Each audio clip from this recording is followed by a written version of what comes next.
Thanks for joining us on the Semi-Pros. Great to have your company. Another huge week of sport is upon us. It's starting to feel a little bit like we're getting back to normal as we see quite a bit of sport that's set for resumption. Crowds returning to sport as well. What's happening tonight on the Semi-Pros with our Haines Wilson ITP Toowoomba special guest is Kent Reimers, the commissioner of the Darling Downs Bush Bash League. Took the local sporting landscape by storm last year, back for its second instalment. So we'll find out what's happening there. Some exciting announcements getting set for the new season. We'll head out to the Southern Hotel, find out what's happening out there with Shane Mogg. For Hogans Family Jewelers, we will have a look at our rocks and diamonds of the week. Stay with us. The Semi-Pros up next. Just about due, mate. Surely. There you go. That's outstanding. That much talent run around in our own backyard. Ladies and gentlemen, the Semi-Pros. The Semi-Pros. Ladies and gentlemen, give it up. Let's go.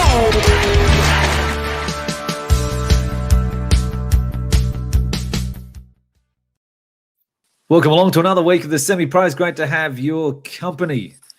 Steve Glover's with us. How are you, mate?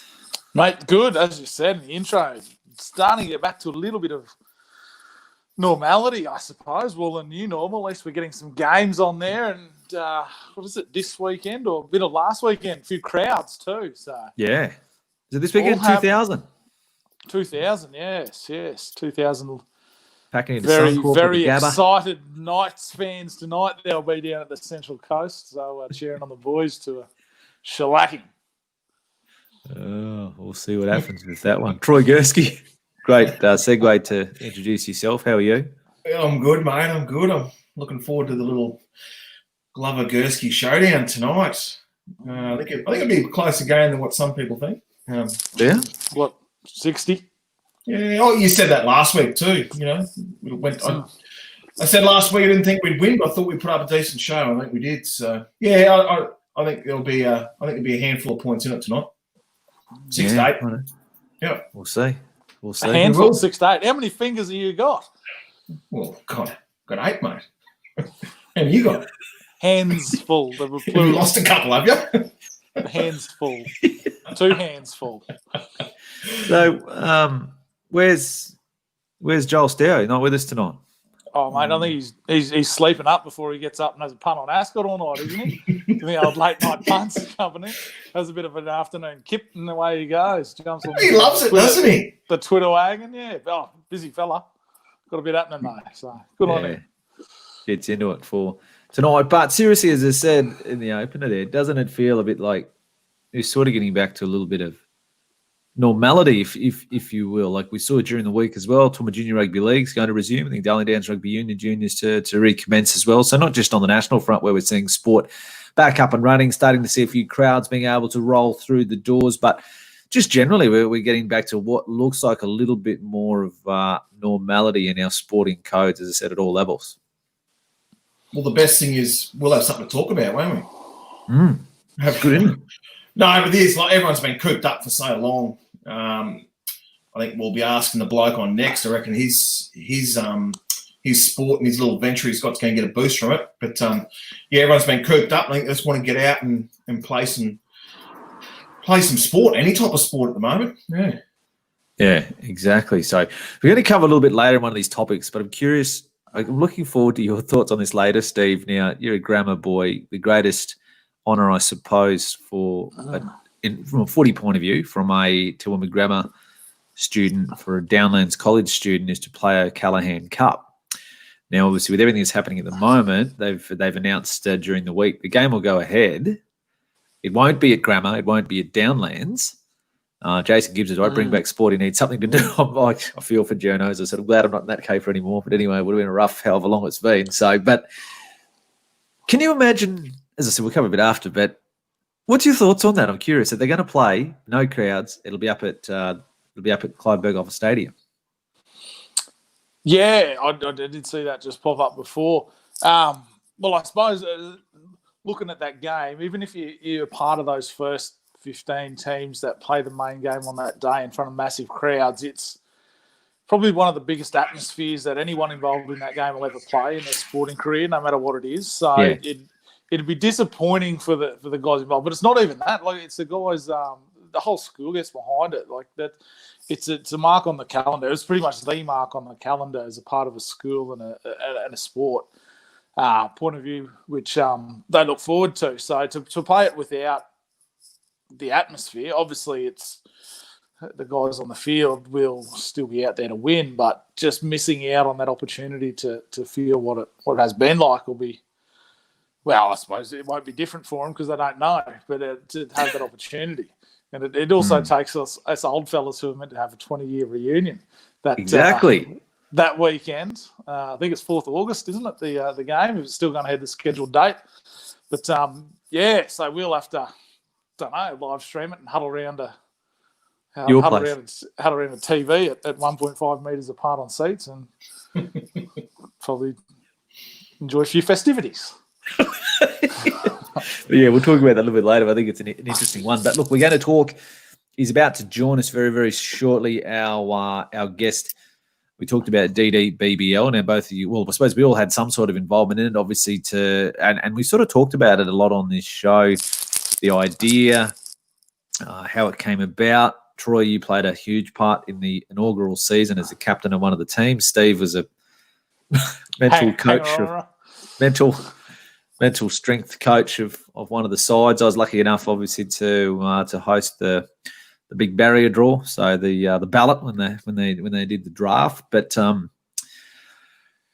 did it exceed even what you thought it might be, season 1? Oh, yeah, by about 10 levels. We knew it was going to be. It was a good concept, but we just weren't sure how it was going to form. And what Kent and his team did was nothing short of unbelievable. It was a great concept last year, and on the back of what's happened in life in the last 3 months, it's going to be even bigger this year, I think. I'm looking forward to just seeing how it transforms this season. It'll be unbelievable, I think. Yeah, well, right. Let's find out a bit more about it. I think he's backstage. He should be set to join us on the show. As I said, he was the brains behind it, Mr. Kent Reimers. They call him the commissioner. Gee, under some bright lights there. Up lights, down lights. No, the skipper got involved and thought she'd set up some lighting for the interview. So, thank you. Beauty light, I think they call them. big lights for a big head. Now, Kent, what's happening with DDBBL? Where are we at right now? Look, we're soldiering on as if we're playing. We don't know that we won't be playing, so we're planning to go ahead with the captain's draft on the 19th of July, the players' draft on the 14th of August, and kick off the season 13th of September. Until we get told that that's not possible, we're planning to go ahead. Can I ask, was there ever a time where you guys looked at it and thought, well, it won't happen this year, it's going to have to be something that you're going to have to bin, or just when all this came about, did you always sort of still work towards thinking, well, we should we'll plan as if this is going to happen, hopefully it works out all right? Yeah, no, I thought COVID would last a month or so and off we'd go. So we always thought it was going ahead, and hopefully we do. Okay, so that's where it sits at the moment. So what are you doing, Troy? Are you playing, or what's going on? I'm not nominating as a captain this year. Going to leave that up to the young fellas this season. So I think Kent's got a host of good nominations that have come through this year. I think there's a few from last year and a few new ones which will be good, which will add a bit of theatre to draft night as well, I think, with a few of us going back into the draft as well. So, yeah, but I'm looking forward to I just couldn't commit to, obviously, what you got to do as a captain. There's a fair bit in behind the scenes that you got to do. I didn't think I could commit that to this season. So I'm going to look at just going in the draft as a player this year. So, yeah, it'll be exciting. Is that a result of probably captaining the most underperforming team, red hot favourites at the start, and come up with dust? Could have been. I spoke to the owners, and we said it was probably the entourage that we got behind us. We had to give them a clean out. Yeah, you were first on the list. No. I really enjoyed working with. I spoke to the boys the other day and just told them what I was doing, and I really enjoyed working with the boys last year. It was great, Dan and Justin, and with yourself, Steve, and your dad, Ken, and everyone else who got involved. It was great. I would have loved to have done it again, but I just didn't think I could do it. I didn't have the time to do it. So we'll leave it up to a younger fellow to come through and look after it this year, I think. So how's the captain draft work? So what's going to happen now? Slight change on last year. So last year I just went out and found six guys to do the job that I thought were pretty good representatives of cricket in the region. Whereas this year we've called for nominations. So people are going to miss out. People have nominated. I think we've got 8 or 9 at this stage. So obviously a few will miss out and go back into the draft. But that in itself should be good theatre on the day. Guys trying to talk their way into a team. And again, it's basically all who was on what team last year. Basically, it's just a clean slate. Whoever's nominated in the draft can end up anywhere. Yeah, that's right. The other slight difference is last year when they drew number 1 out of the hat, that meant they had the first draft pick. Sorry, they had the first captain pick. Whereas this year, if they draw number 1, they will have the option to go anywhere in that 6, with the knowledge that if they take pick number 6, they'll get pick number 1 in the player draft. So a little bit of extra theatre in that. Is the player draft, is it formed the same way as last year? Yes. Yep. Completely the same. The actual draft order, the way it works, exactly the same. So nothing changes there. Okay. What about franchises? So franchises, there's a slight change this year. So just by natural attrition, I guess a couple of teams have dropped out and a couple are coming in, which adds a bit of excitement. But you keep the same number overall. Yeah. So we resisted the urge to expand anything. We thought we were on a good thing, so let's just stick with the 6 teams and stay with the quality cricket and not get too in front of ourselves. So Livewired Lions have dropped out, and Phil Curry and George Banks have had to drop out. Obviously, COVID's not treated him kindly. So Rob Scan Night Riders have come in, keeping up the quality names that we've had in the competition. So led by John Littleproud, they will be, and they've got Mark Ryle, who played many games for University. He's their coach. Like last year's Aztecs, there's quite the entourage. I think Jeff Mays will be the drinking coach, and a few other guys have gotten involved on the. I think I hear rumour that Ivan Walls will be making a return to help out with the team. Yeah, right. Beautiful. A few more of the old boys coming back. That'll be great, actually. Yeah. Interesting, because like playing golf with Riley in the lead up to last DDBL, he was pretty curious and pretty interested in that. So it's great to see a guy like him jump on board with one of these teams as well. So it'll be interesting to see. Riley, by his own admission, doesn't have a lot of T20 experience. So they're one season behind a lot of other teams. Will he walk in with a pretty concise and creative game plan, or will they be a little bit behind? I don't know. Mate, a lot of player-wise, you've opened up nominations. Yep. You got them streaming through already? Yeah, we've had around about 80 in the first week.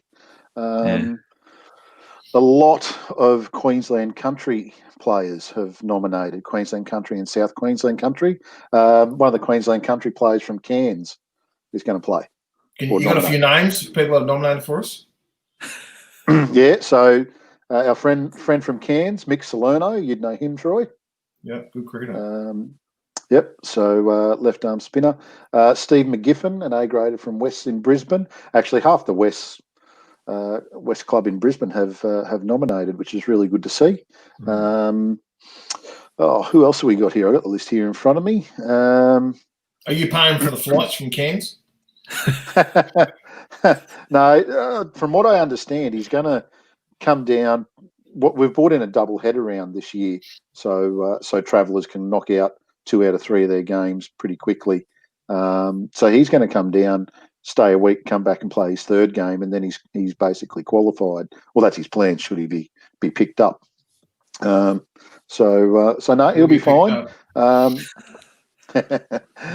Michael Topp, who played first grade for Ipswich last year, he's back.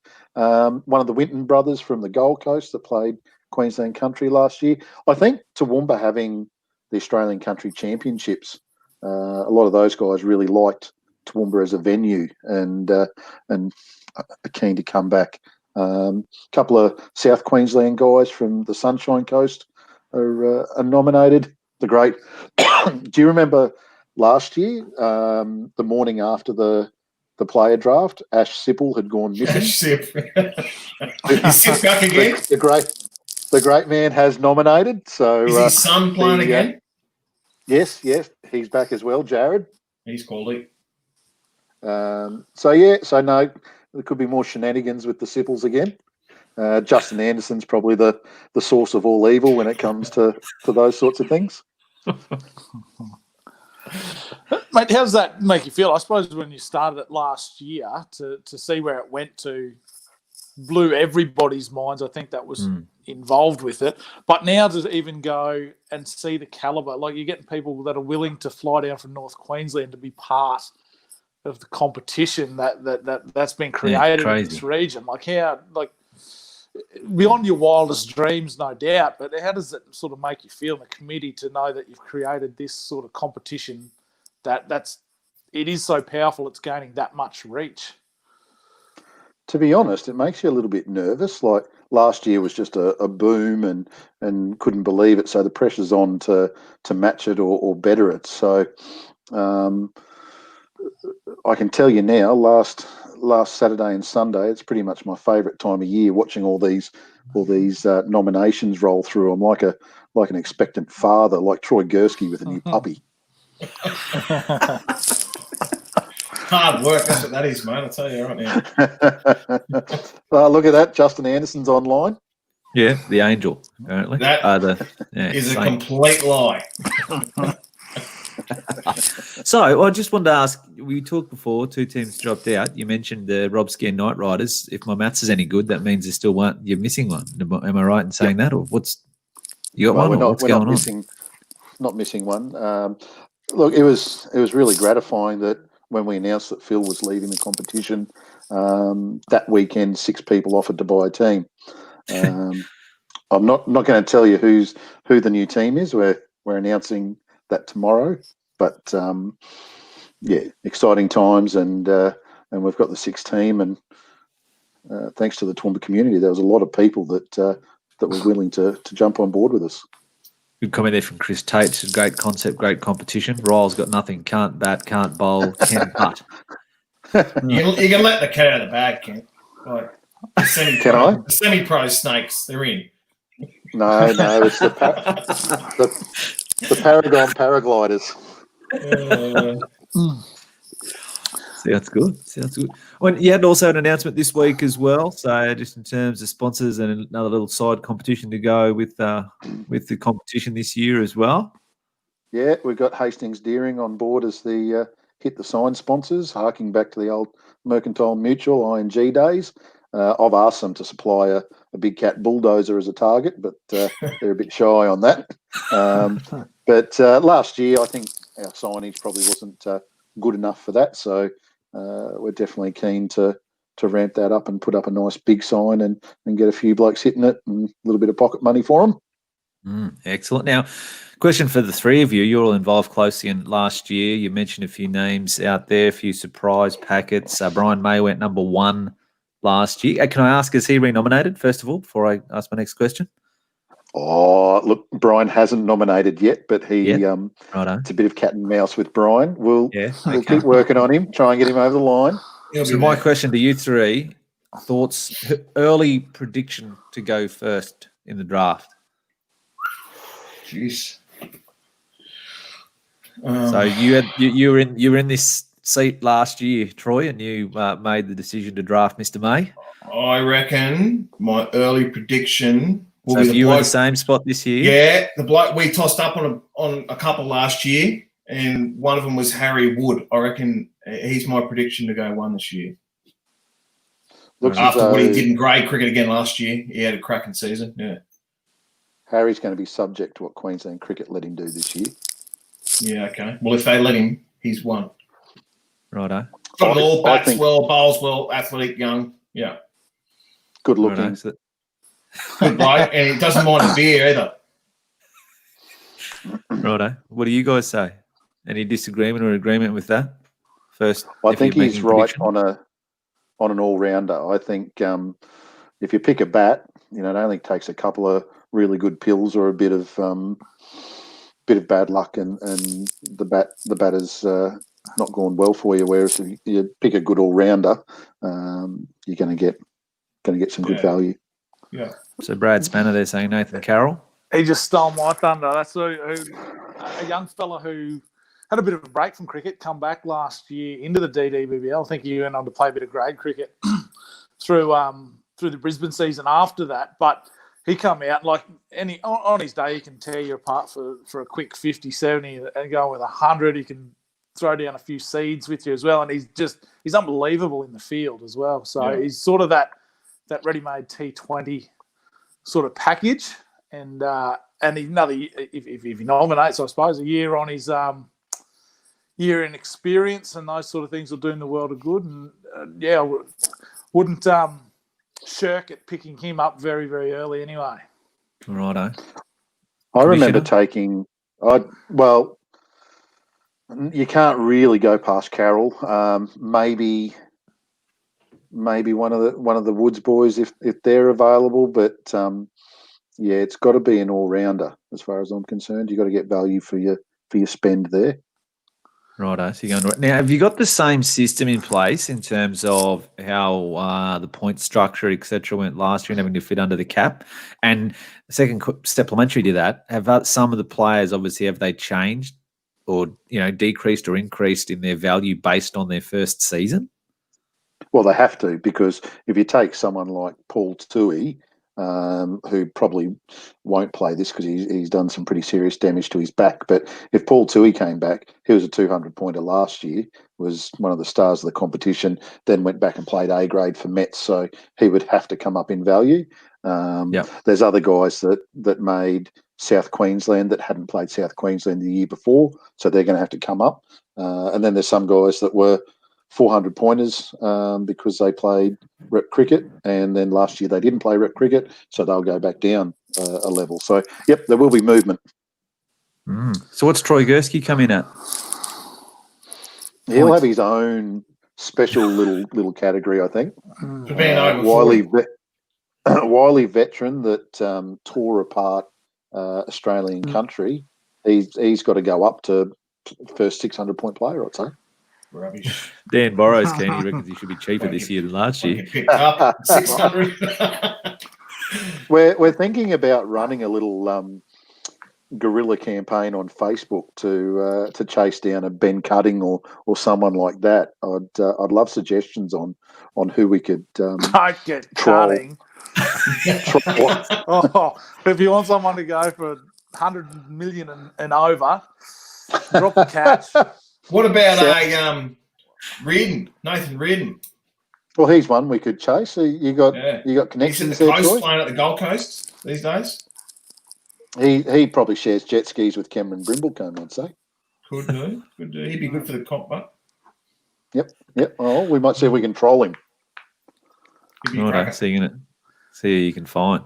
Righto. So see who else is out there. So, and another question I wanted to ask you is, you talked before about keeping it at 6 teams. You said when you had a couple of spots available, you had 6 of them basically scratching down your door wanting to buy. Did you ever consider expanding? Was it ever a thought, Yes. knowing the interest was in it? Did you ever give consideration before you decided, look, 6 is it, and that's what we're staying at?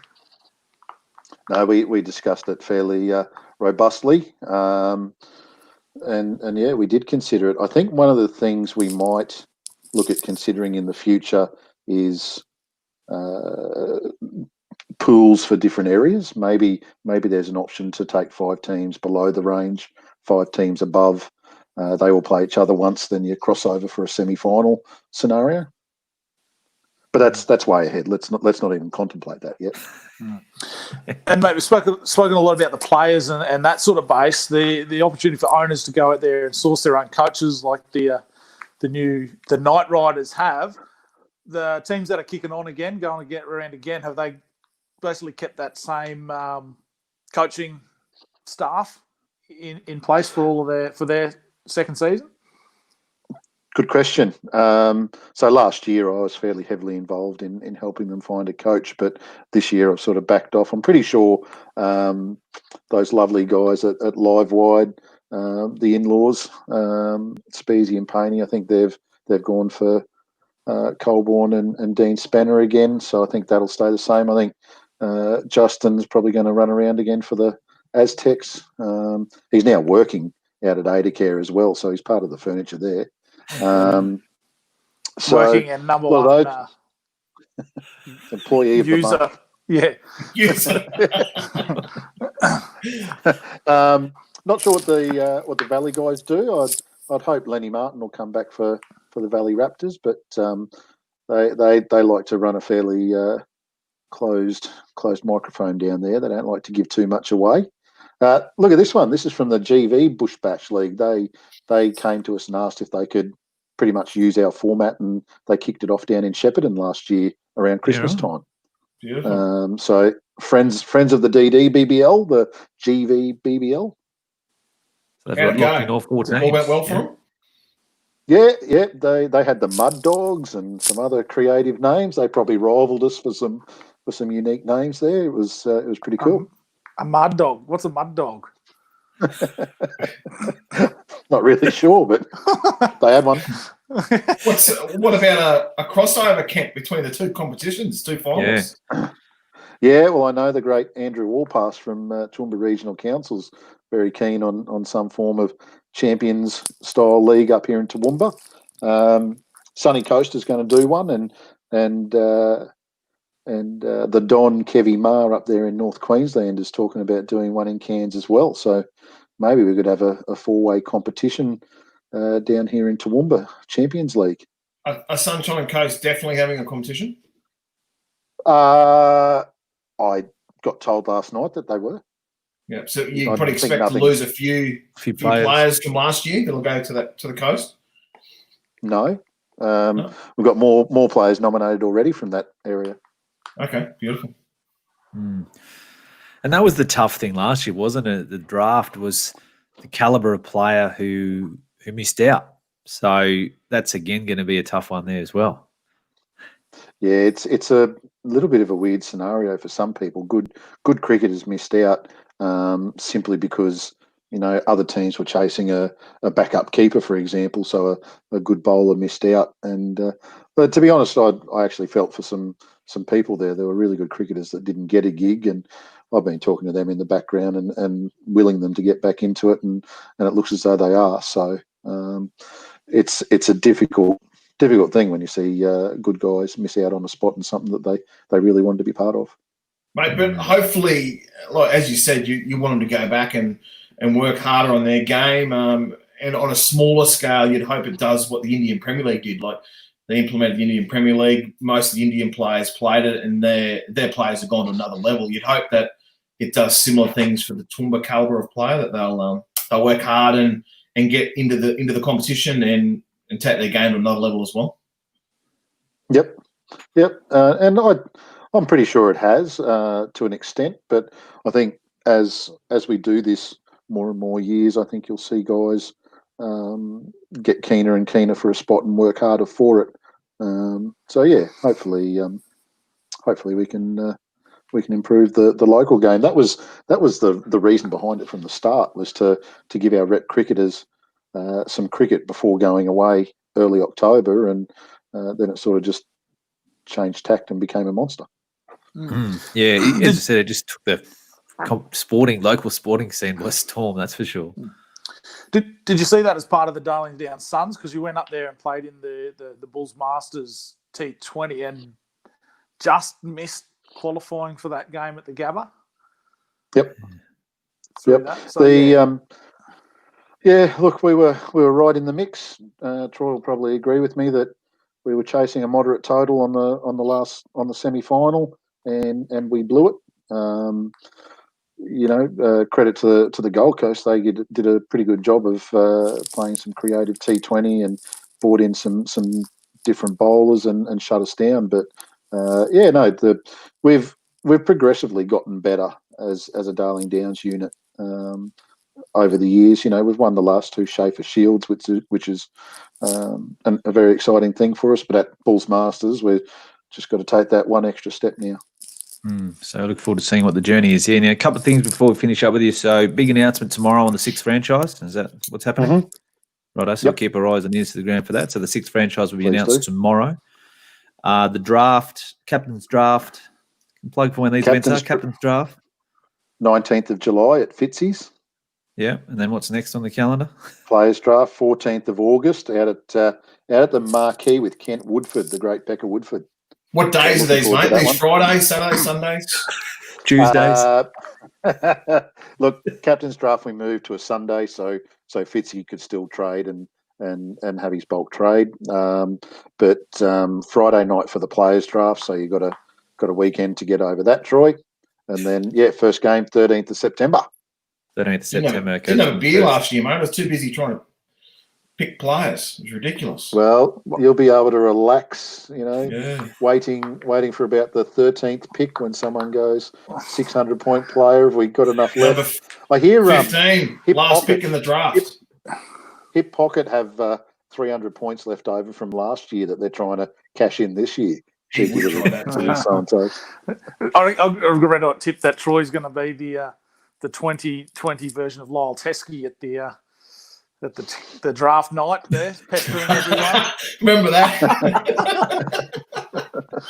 Wish we would have videoed that last year. We might do that this year. We might take the semi-pros roving camera out. That'd be a good night. Yeah, well, Jeff will be there live streaming as well. So we could definitely get something done there. My big memory. Have you got old Golden Tonsils on board this year? O'Shea? Yes, he's committed to the players' draft. He's just not aware that he's also doing the captain's draft. Should we let him know that now?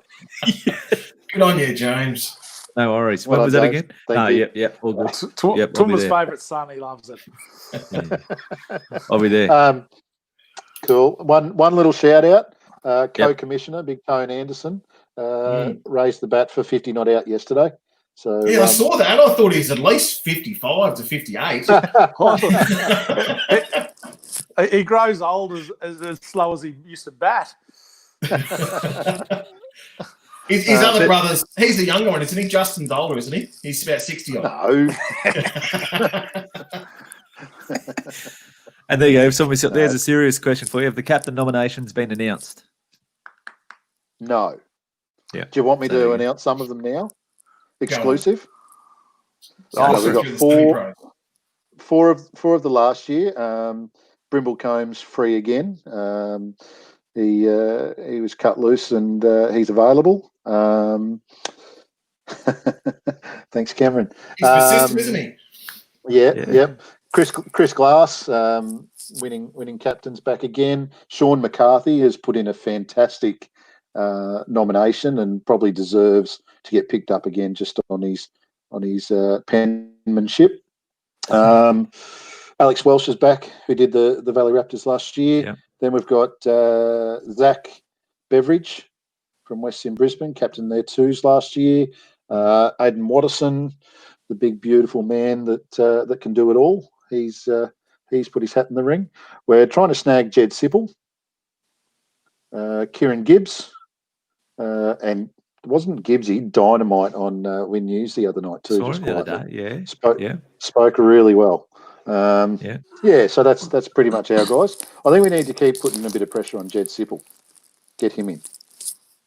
Right on. So, and we're about to wrap up, and we'll shortly. But so last year, wasn't it pretty much was stitched? Well, I shouldn't say stitched up, but it was pretty much nearly everyone knew who they were getting or wanting for captain. Is that not the case this year? That's not the case this year. It's pretty open. I think it's a completely open market, especially when if you choose where you go in the captain's draft with an eye on what pick you get in the player draft, if you know there's 6 guys there that you'd be happy as being a captain, you might opt to go 6 in the captain's pick, so you get the first player pick. I'll tell you what I like in the captain's one, having Chris Glass and Aiden Watterson both in there. That'll be interesting. For the old both live boys, see which way they swing. And they both might even be gone before they get a crack at it. But you never know. Yeah. Old Glass. Do you go for the young bull? Do you go for the young bull, or do you go for the old washed up Chris Glass? You know, Ooh, washed up. Reigning captain, championship captain. He won't take that well. He doesn't take rigmarole, does he? Hope he's listening. So did you mention before, just with the captains there, Chris Hall, who was obviously with the Brollies, is he not? Yep. Is he captain nomination again?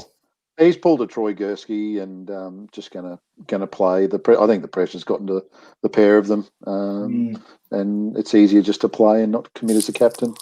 What do you Troy, just to go and coach, I think, or do Steve's Troy, will job? you still be attending the Friday afternoon meetings at the Southern? What meetings? Lunchtimes with didn't you always do lunchtimes at the Southern? Yeah. Planning. I might be in a different team. Who knows? I mightn't be in a team at all. Maybe. I might be at the Southern on my own with Steve. 6. Here we go. He always bites old Glassy. He's in. Actually, look at the cat. Look at the cat he's patting there. Have a look at it. Jeez. What's old mate? I've been watching a bit there. Tiger Tiger King Chris Glass. Tiger King Chris Glass. He is known as the King as well. So. The Tiger King. One might stick. It should be Glassy pattern brim. That'd be more like it. Toowoomba Cricket's power couple. He'll be happy you commented. Yeah, exactly. You try to get a rider to play before we wrap this up and we'll keep going. So, righto. So that's some pretty exciting things coming up. The big announcement tomorrow of the 6th franchise, so entering into the 2nd season of the DDBBL. So we wait with bated breath for that one, and then we get into the captain's draft, players draft, and into another really exciting season of DDBBL. It was fantastic in the first season, of course. We look forward to catching up with the captains and yourself and that throughout the 2nd season, Kent. So thanks for joining us on the show, and good luck with everything in the next coming weeks. Thanks for your support, guys. Cheers. Kent Reimers, the Commissioner of the DDBBL, joining us there. He was our Haines Wilson ITP special guest on the show. We'll take a break on the semi-pros. Let's go on a journey and we'll look at where this bromance all began. We met 9 years ago. Yeah. Where we worked for a local, large local bank, I suppose. It was at that prominent local bank that put people first. Our eyes met across the room. They locked. And we knew that we needed to go every Wednesday to the Irish Club for a $10 steak and chips. I can still vividly remember one specific Wednesday actually where I looked across to you and romantically said, let's take our relationship to the next level. What a day. And with tears in your eyes you accepted. Great, and it was from that moment where you were like, Liam, this is it. This is our time, that we thought, well, let's take on a challenge. Let's see if we can do this. We moved to another bank, heavily underperforming in the local region. We ended up taking it from 0 to hero. We took it to number 1 in Australia, this bank, and that's when I looked into your eyes and I knew that, hey, we could do this. We can make something of this. We can help Toowoomba. And that's where Haines Wilson was born. So now we jump forward about 3 years to where we've got Haines Wilson up and running. We've taken it from 2 of us, myself and Liam, to 24 odd staff, helping people not just with buying their first home or borrowing money, but planning for their life and looking after their financial needs across the board. For us, it's been a wicked journey. I think we're already over 500 people locally now that we've helped. We just want to thank all of our friends, our family, the local community, our referrers for backing us in, for giving us a go, and continually just spreading that good word of mouth. That's what we've built this business on, is just a solid foundation of close friendships with our clients. And we'll be forever grateful for allowing us to reach this part in our lives, this goal that we've had. So if it wasn't for you guys, we wouldn't be able to live our dream. So much love, much love. At the Southern Hotel, our Sunday steak special has been so popular, we want to offer it on Saturday too. 180-gram rump mignon, 400-gram New York cut T-bone, or a huge 500-gram grain-fed rump, all for just $23.95. It's better at the Southern. Let's head out to the Southern Hotel, find out what's happening at the Southern Bar 839. Shane Mogg should be set to join us out there. Always plenty happening as they line up another big weekend. As we know, again, restrictions, we talked about sport. Restrictions easing, of course, for a lot of the establishments as well. So more people can get out to the Southern. It is the home for live sport on the big screen. So the biggest screen that you can see sport on in this region is at the Southern. Here we are. Let's head out there. Shane Mogg, how are you? Good, James. Yourself, mate? Yeah, very well. What's happening at the Southern? What's happening out there at Bar 839? Mate, yeah. Obviously, as the people get used to the new COVID regulations, things are starting to pick up a bit for us. And in response to that, we're sort of going to get back to the Southern Hotel famous specials. So as of this Sunday, mate, we're going back to the 500-gram rump steak, $20 for members with a skilly. And then, mate, we're also moving forward with our $14.99 pork ribs and the chicken snitty on the Tuesday, and then the Thursday night footy feast. So, but yeah, just sort of a bit of a thank you to everyone who's been coming down and supporting us. We're getting back to regular, and obviously got the first week of the full menu launch. The restaurant and cafe have been absolutely smashing it. So thanks to everyone for coming down and supporting us. And yeah, as each day goes, we're another day closer to getting everything opened up. You mentioned a lot of pretty good meals there. What you would have tried a few. What can you recommend? What can you recommend on the menu? Oh, mate, I had a go at the brand new portobello mushroom burger. Absolutely fantastic. And the boys had an ocean trout special there on last night, done with some sauteed potatoes and green beans. Mate, it was real hard to beat. Righto, so we'll put that one down there as one to try as well. What's happening on the big screens this weekend for those who want to come out and have a look at a bit of live sport on the biggest screen in town? One, tonight, not so big for the big screen. We've got the Shetland ponies running around, probably going to get slayed by the night. But obviously the game of the round is going to be the Eels v Roosters. Will Teddy tear them up, or will the Roosters suffer another loss and the Eels stamp their authority like Jolie Stower says they're going to, and remain as serious contenders for the premiership? We don't know. And then obviously we've got the UFC live on Sunday from 10 a.m. So, mate, big weekend of sport. AFL's back underway, and for those night owls, once our hours do kick back underway, the EPL's back up. Obviously, the struggling Chelsea, who I managed to support, are kicking away at 1 a.m. on Monday. So that'll be my Monday morning. So that's all we got. So plenty to see on the big screens. Popped out and see the guys at the Southern. Again, do people need to book? What's the best way for them to get in this weekend? Mate, just give us a call if you want to book a table in the restaurant. Failing that, Bar 839, we're running as usual. We're not taking any bookings, and there's no seated times in Bar 839. Obviously, in the restaurant, I think they're allotting an hour and a half for your table to have your meals, a couple of drinks, and you know, if the atmosphere's still good and you feel like you want to stay on longer, you're more than welcome to come through to Bar 839 and then continue your evening. But just trying to make sure that we're adaptable for everyone. You know, we just want to make sure that everyone gets their chance to come in and have their favourite meal or that ice cold scooey. Yeah, excellent. Doing a great job there. Look forward to another big weekend from the Southern. Shane, thanks for joining us. Have a good weekend. Sensational, James. You too, boys. See ya. Shane Mogg joining us there from the Southern Hotel shot clock. Now, actually, Troy, we just got a message through there from the commission. What do we forgot one of the captain, Noms? Yeah, we forgot the evergreen Darren Kosh. So, Darren, who captains Metropolitan East, he's put his hand up to skipper a team. He had a good year last year too. He scored plenty of runs for who did he play for? Lipke Lions. He had a real good season. So, yeah, it'd be interesting. Old captain's night. Be really afternoon at the. Where was it? Fitzy's on Sunday afternoon. That wouldn't be bad, huh? It'd be good. Be real good. So we look forward to that. Now we talked about it a few times, obviously on this show, but the job that Kent Reimers has done has been incredible. And you saw those couple of other guys involved with different leagues across Australia that popped up to drop their comments on there as well. So it just goes to show the reach that it's had. And as we talked about so many times, and Troy, you really touched on it with the amount of people involved through the Aztecs as well, just the way that it brought back some of the legends of the game and some of those names that were synonymous with cricket going back in time. It really bridged that gap between eras, and that's something I think that really, it's hard to do. And he managed to be able to bring it together with this concept. Yeah, well, he's actually bringing a few more in now too, isn't he? With the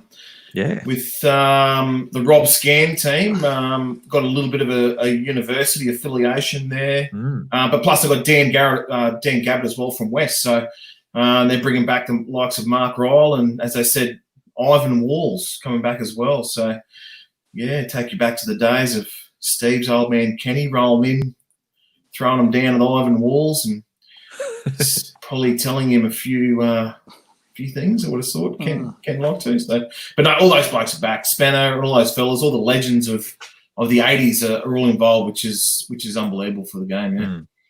Look forward to it. Should be good. Right, Southern Hotel Shot Clock boys, cut the topics to cover here. Feels like getting back to normal because we're talking about NRL and referees and bunkers. The bunker comes under more scrutiny, I think, in recent weeks, particularly around the obstruction rule. And Gus Gould, if you would have seen, was extremely critical of it, basically saying, I guess, when the referee sends it to the bunker to look for an obstruction, it's almost a different set of rules when they're looking at it. So we've had this debate a few times and it can go either way. So the bunker, keep it, scrap it. Thoughts, Bubs? Scrap, yeah, gone. I've said it for a while now. I just think it's a waste of money. Get rid of it. The blokes are he's doing a pretty good job at the moment with the one referee. Let's go old school. Let's leave it up to that the one referee and the two touchies. If they bring back another one and go back to two, even better reason to get rid of it. So yeah, I'm with scrapping it. Righto. A bit more commentary there around the DDBBL. Yeah, that's a good one. He had an absolute ripper of a season. Literally. Ripper, wasn't it? Yeah. Let's see if he's back. He should come bunker, back. What are you doing? In, out, scrap, keep? No, look, it's gonna. I'm all for it. Keep it there because you go back to one referee and get rid of the bunker, and then someone makes a wrong call. Watch everyone jump up and down about it and cry about it. So I'm happy for it to be there. And like a lot of we were probably on the back end of a rough call there too with the one of the obstructions where was it Dale Fettuccini run into Big Dave Clemmer and sort of stopped in the line. And there's always going to be discrepancies on the way they call because it's going to be it's an opinion really, the obstructions, but there'd be a lot more wrong calls and it wouldn't take long for everyone to jump up and down without it. So I'm happy for it to be there. Most of the time they get it there. They can what they try to do, speed it up. That's a good thing. Yep. So yeah. Yeah. I share pretty much exactly, not to just basically ditto. It's essentially everything that you said there. It's got its faults, but I just think it'd be worse without it, to be honest. And I totally get what Bubs is saying, but you're right. Imagine the stuff that when it got through and you just can't win, I don't think. I think it's one of those things where seriously, whichever way they look at it, they can't win. And I just think you need to have it. You're right. The obstruction rule is the main one that it seems to cause dramas with because it is very subjective and that's what I saw Gus, and if you would have seen the other on that 100% footy, Gus and Paul Gallen going at it about you can't run the inside shoulder and this and all these sort of different things like that and obstruct a player's run and all the rest of it. And it's kind of like when you're watching it at home. I don't know if you guys think the same. When you're watching it at home, if someone sort of seems to just career through a gap, you sort of think, oh, something must have happened or why, how did it happen? And often when they go back and look at it, they seem to come up with a way to getting the bunker. There's a suggestion from Joel Seavey, bunker only for getting the ball down, not obstructions. Yeah. The obstructions, you can see it pretty much live, can't you? And you got that feel. You kind of you got that feel when it's an obstruction. Like as you said, you can see an easy gap open. Do you? Do you? I think you do. Yeah. I reckon one of the things they should do, because the problem is when they slow it down frame by frame, exactly, all that sort of stuff. Maybe they should just do it, but you watch it at game speed. You can watch the replay, but you don't get to slow it down and then line up where the ball comes, where he catches it, this and that. If at game speed it looks like an obstruction, it's an obstruction. If it doesn't look like it, it looks like he's went to tackle him when he's gone through the line and made a bad defensive decision, then try. I'll tell you what I'll take out of the game. Slow it down, If they take the obstruction rule away from the bunker, it'll stop blokes being little pusses in the line and taking dives. And that I think that's a part of the point of what Gus Gould was sort of saying. Essentially, if a player can make a bad defensive read by running into a player, creating an obstruction, and therefore when they send it upstairs, it's almost like the bunker. The video ref has no other option but to call it obstruction. But anyway, I'm sure it's not the last time we'll talk about this. So we'll see how it goes. Last week we saw the AFL resume round 2. So we're kicking off round 3 this weekend. So round 2 back in action, the shortened quarters, some low-scoring games. We asked this question when the NRL kicked off. Most impressive, most disappointing on the resumption?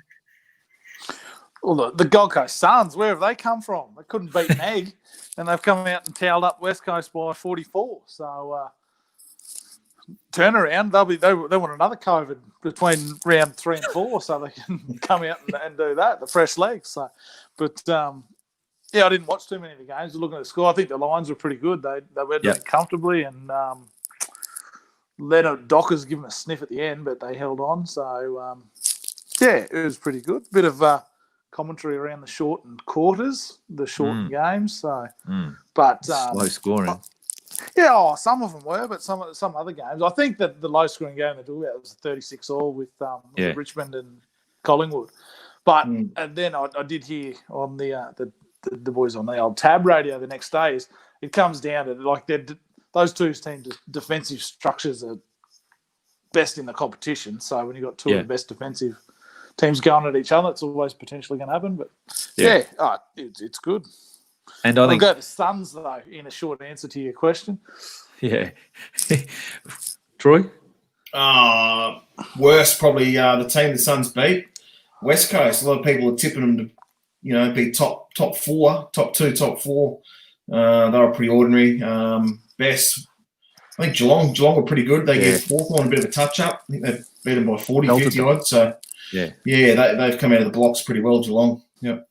Yeah, I went with Geelong's obviously most impressive. That, like Steve, you're talking about before, like with those low scoring. Well, they scored 108. Yeah, they're over 100. Something. Like they belted. Who they play? That was about 60. They beat Hawthorn. Hawthorn. Yeah. So they beat Hawthorn, but they've still scored 100. What did you say? 108 points. So that's good going in normal. Normal quarter length. So normal time. So So I think they were the most impressive and probably really. Sounded a bit of a warning, I guess, if you will, that same sort of thing.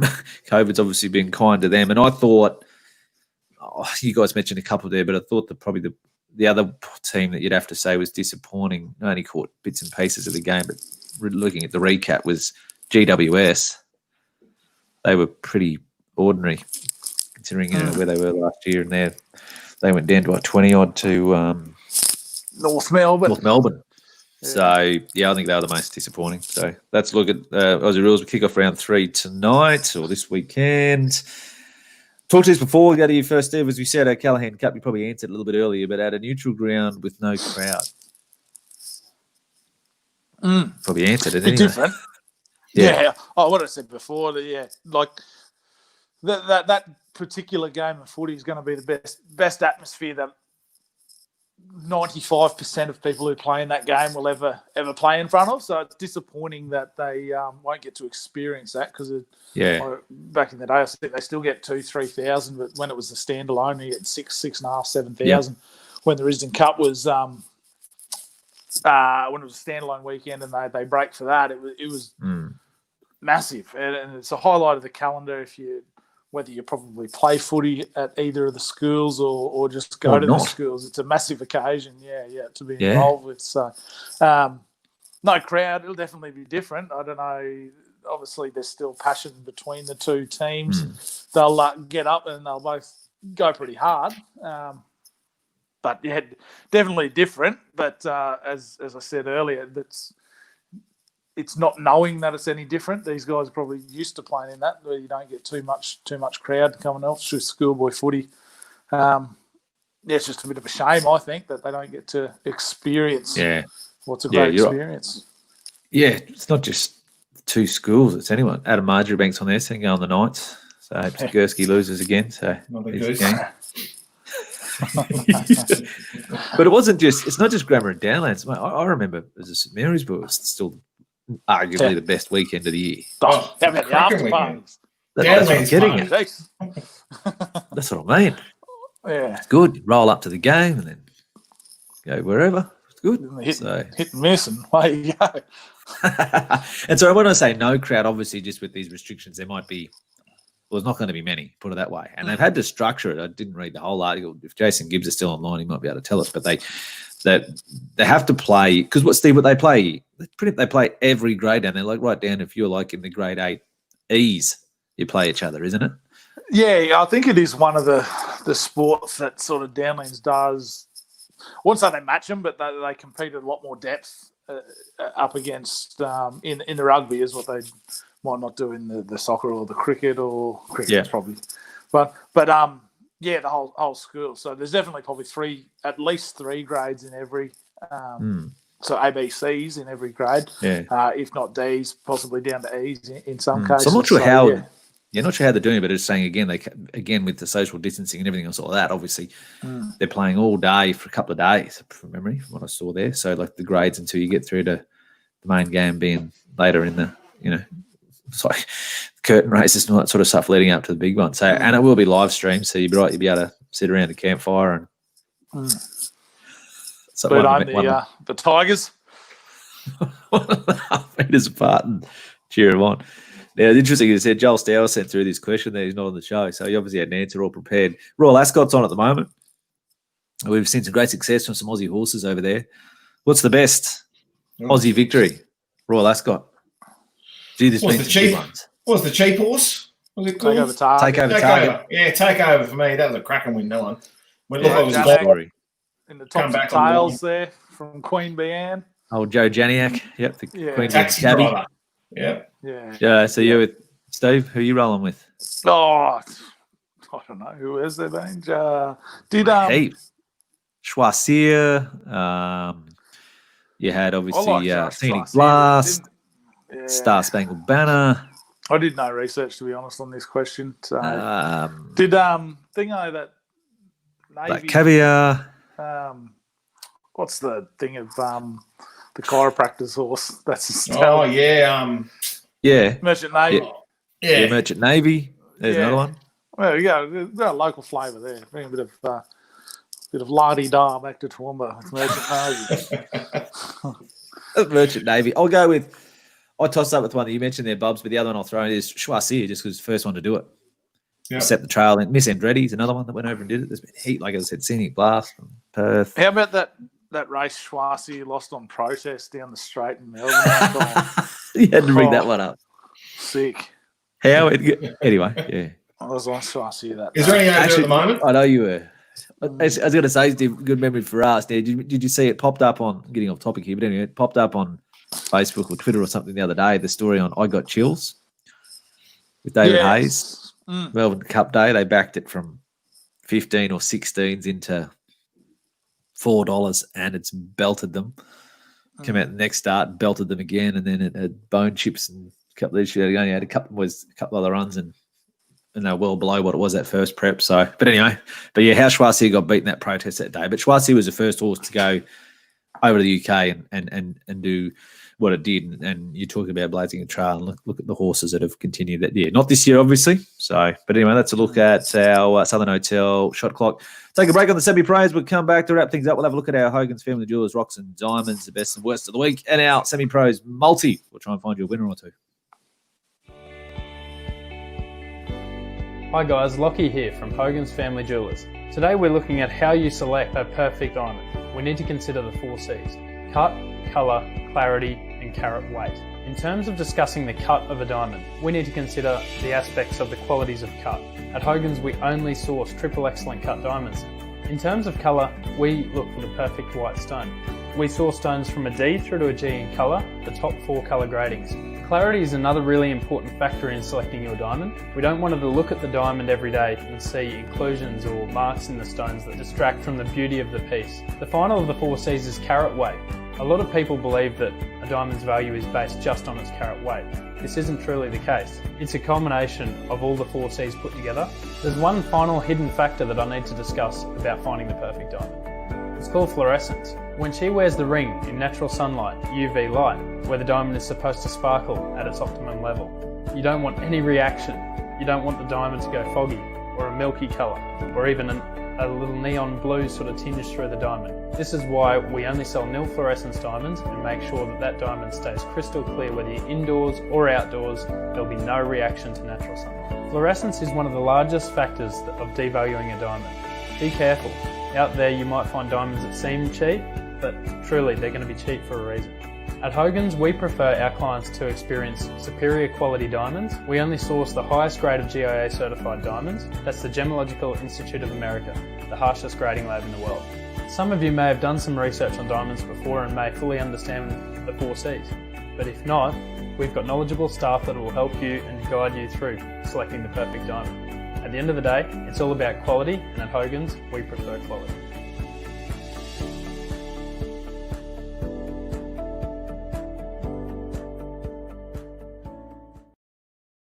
It's all about quality at Hogans Family Jewelers. So for Hogans Family Jewelers, let's have a look at our rocks and diamonds of the week, the best and the worst. Troy, do you want to kick us off? What do you got, rock and diamond of the week? Rock. Eddie Maguire will go this week. Big old Eddie's kicking up a stink because old Koshy and his Port Adelaide boys are having their 150th year anniversary this year. So they've gone back to the roots and they're wearing their old jersey from back in the day, which has got the prison bars like Collingwood, and old Eddie's blowing up. He doesn't like it because Eddie just wants everything Collingwood's way. He's an absolute idiot. They're just trying to celebrate the history. So, yeah, Eddie for blowing up about the jersey. He's taken it to the AFL hierarchy too, apparently. He wants it kibosh. So, get in the bin, Eddie. Rock of the week. I'm with you there. Yeah. Steve, who you got for your I'll rock of the stick with week? the AFL. The AFL post-match song singing, where they've been out and slammed into each other, and tackled each other, chased each other all over the ground. Then the manager comes in and huddles up in a circle, but put your arms out, touch fingers, those sort of days. So you're the metre and a half apart, so they sing the team song. What a joke. You've just been out there running into each other all over everybody. But then when it comes time to celebrate and sing the team song, we've got to pull out the ruler. keep your distance. Yeah, like the school social. You know, they used to walk around with the ruler. Distance. Yeah, you're right. That's COVID's created some pretty violence. Mine. I'm interested in your thoughts on this, Troy. The Broncos, right? Not because they're losing and all that sort of stuff. So let Andrew McCulloch go. Said, right, you're free to go. This is a good rock. You're free to go. No, you go. Then they sign Isaac Luke because they need some experience. And I get, granted, would they have or would they not have had Turpin gone down? But, I just don't. Anyway, I don't get it. I find it bizarre that you let go of a player that's give everything for the club, been a great servant of the club. Obviously, well, from what I can gather, it's well liked at the club. So yeah, you're right. You can roll out, and then as I said, a few weeks later, you sign Luke. And again, as I said, I understand it's probably as a result of the injury, but to say, because we need some experience, I can't work it out, Mate. And, as you said, when you let McCulloch go, you've got your ducks in a row, haven't you? So you let McCulloch go, you've got your number one, your backup, you've got your hooker, but you've also got to be prepared to have your 2 and 3 there. Exactly. So they're not prepared for it. Now they've gone and bought what they had. I can't understand it. Yeah. Like what about a guy like, and again, I know he's not probably a hooker, but what about a guy like Tom Dearden? He's not even playing at the moment, obviously, because there's no reserve grade. Did you read that as well? I found that a bit odd. Did you see they're going to play curtain raisers like 10 on 10, like the remaining players who aren't playing? No, but that's a rock in itself, isn't it? That's what I thought. I thought, seriously, to try and I get the theory, but could you imagine running out there in a scrimmage, basically, against another team, 10 on 10, before the main game? Like, no. Be a waste of time. Yeah, I've thrown you a couple there. Anyway, let's go better things. Diamond of the week. What do we got? What's shining bright like a diamond? Troy? Tedesco. Oh, you bastard. Okay, you can have him. Do you want me to go someone else? You're right. No, I don't know. I can go your bloke if you want. No, go to this guy. Okay, I'll go Tedesco. He's a freak. Going pretty good. Oh, mate. The performance he put in, obviously, was against the hapless Bulldogs, but he just tore him to shreds the other day. And I think it's a bit of a warning in the competition what he's probably going to do to most teams this year if he gets some room to go with. His power, they say speed's power, and that's what he's got. He bumps off tackles left, right, and centre. He reminds me of, remember those couple of years Minicello had when he just couldn't get tackled? Yeah. He's like that, but another 3 levels above what Minicello was. He's a freak. By far and away the best player in the competition at the moment.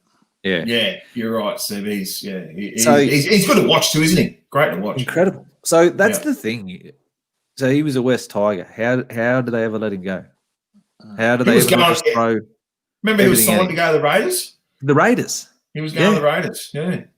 Like, you look at some of those clubs and some of the players that they've let go or that aren't playing for them anymore. West Tigers are probably the worst example of it. There's some pretty good players that left the West Tigers that are running around now, from Aidacare to the bloke we're talking about at the moment, to Giles bloke, Marty Tapau, to anyway. So yeah, Tedesco, good on. Joel Seaby's gone for a diamond in Glory League and sort of St Mary's, so I can watch the 5 seconds as soon as highlights. That'll be good. Look forward to that. Steve, what say? I'll go. Only because I know how these supporters feel. The old Gold Coast Titans finally getting over the line for a win. Was that this week that's just gone, or the week before? No, last week before, mate. No, well, they got belted on the weekend. I'm going to do a delayed one because good on it. Well, they're back to normal anyway, but a post-diamond. Right. So all the fans have battled out there for the whole year. Mine is a great local success story in horse racing. Barry Square, Group 2 winner with Love You Lucy. 79 years of age is Barry, who's obviously a jockey in his day around the JJ Atkins era. Now he's always been a handy trainer, first runner in a Group 2, and he's got the money with Love You Lucy at the succulent odds of $30-odd. So it's a pretty reasonable effort there. So we'll go with it as my diamond of the week. Right, multi of the week. We've only got to get a 3-way winner here. So jeez, I've got one this week. I'm real keen, which is normally a concern. Tell us what it is then. Righto. Thanks for asking, Troy. Melbourne race. I've been waiting for this. Saying, as my father used to say, I've been wearing out 6 pairs of eyes trying to find it. So I'm waiting for it to resume, to race again. And it goes around in Flemington. So I'm just trying to get it off my screen here. Race number 7, it's in. And its name is I Am Eloquent. I don't know what number it is. I'll find it. 7. Sorry, I said that. Race 7, number 7, I Am Eloquent. So one of my good friends and panelists on Racing Nation, Shane Matthews, the punting baron, was pretty keen on this going way back when it ran in February at Sandown. He thought it was a good chance there. It was a big odds. They for some reason decided to go to Adelaide and run in a stakes race instead. It's just been touched off by Keelong and Garner. So I thought, gee, would have been hard to beat at Sandown in an ordinary Saturday race. So it's been waiting for it to reappear now. It won a couple on the bounce last preparation as well. So it comes into this race here, $10, $11. So up the straight at Flemington, $11. So I'm keen and go back to back after getting the money with something last week. Smoke Bomb.